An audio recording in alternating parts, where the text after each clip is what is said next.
It's a real challenge. We're coming off of a very humbling weekend where we lost two at home for the first time since 2007, and recovering from that is always a challenge. I think both as a coaching staff and as a player, getting your mojo back, if you will, and the confidence that you need to go out and play anybody, yet alone the number one team in the country. So that's been something we've worked on. I think our team's responding pretty well. But Penn State's loaded as normal. I think this is one of their more gifted athletic teams that they've ever had. They're really good on the pins. They returned Deja McClendon. Seems like she's been there a long time already, but she's just a junior out of Louisville. And Deja's a high flyer with a great arm that has a lot of shots and is playing very steady.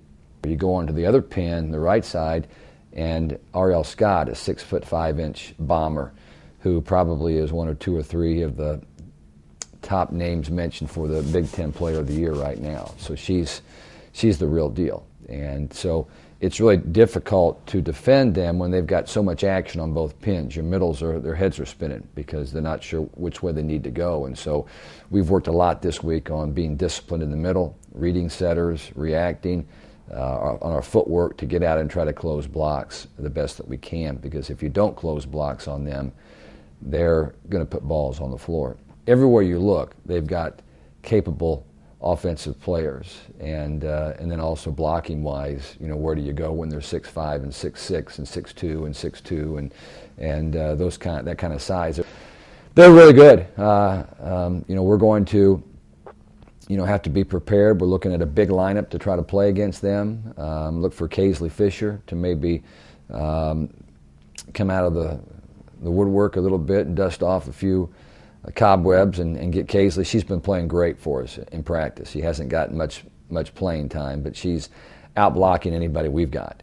As a coach, when your hands are tied a little bit as to what you can actually do besides do the very best you can to prepare, to watch tape, to motivate, you're always a little bit leery of going to a place like that, especially off of a tough weekend. But kids are really resilient, and these are the weekends that you would almost anticipate teams of character to bounce back and play well.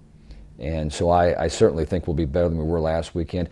We're not nearly as concerned about what Penn State's going to do as we are about what we're going to do. We have a lot to work on in our gym, a lot of things to focus on.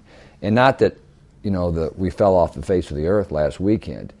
We played relatively competitive against Nebraska, who's the third-ranked team in the country, who came in here with more purpose than I've seen a Nebraska team play in several years. And then we played Iowa, and we were without a key player, and we let that bother us more than it should have.